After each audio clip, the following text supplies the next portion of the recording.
Picture this. It's 2025. You just unboxed a brand new Windows 11 laptop. You're excited. You hit power, and Windows asks you to sign in with a Microsoft account.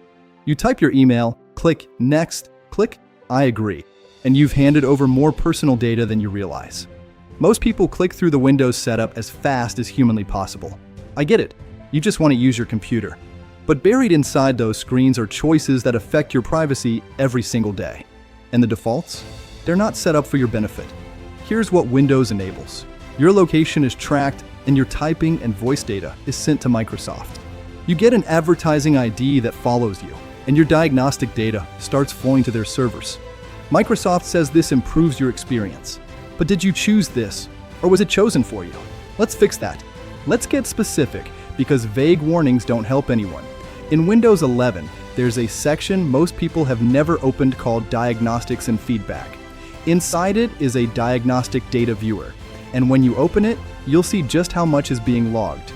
We're talking about what apps you open and when, how long you use them, what devices are plugged into your PC, your hardware configuration, error reports, crash logs, and if you use Microsoft Edge, this is a detailed behavioral profile of how you use your computer. Now here's something important. Windows has two tiers of data collection. Required diagnostic data is the baseline. Basic device info and error reports. You cannot turn this off. But optional diagnostic data, the good news? You can turn off optional diagnostic data right now. Go to Settings, then Privacy and Security, then Diagnostics and Feedback. Flip that toggle. If you're watching on your PC right now, pause and do it. Seriously, one toggle, 30 seconds, meaningfully less data leaving your machine. Here's what most people don't think about. Your Microsoft account isn't just a login. It's the hub connecting nearly every digital thing you do on a Windows PC. Think about everything sitting under that account. Outlook, OneDrive, Office, Xbox, Bing history. Even LinkedIn is tied to this one email address and password. One compromised password gives an attacker access to your emails, your files, and your contacts, all at once. Credential stuffing attacks are rising fast, and Microsoft accounts are a top target for hackers. Terms say they collect data for a variety of purposes. You agreed to this. The question is, do you want to keep it that way? Let's talk about what you can do for your privacy right now in about 10 minutes.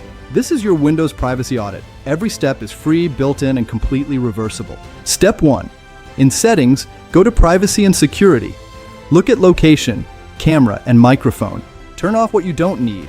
Disable location unless you use Windows Maps daily. Speech recognition sends voice data to Microsoft. If you don't use it, turn it off. Step 2. Visit Settings, Microsoft Privacy and Security. This is your personal data dashboard. Camera, and you can see and delete the browsing and location history they've collected here. Step 3. Turn off your advertising ID and settings to stop cross-app tracking. You're done. You just looked under the hood of Windows. Data privacy isn't a one-time fix. It's an ongoing habit. Settings often reset, so staying protected means knowing what to check.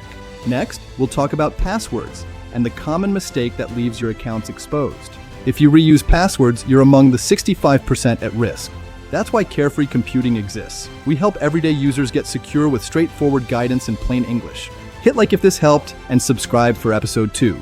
Comment below. What surprised you most about Windows data collection? See you in the next episode.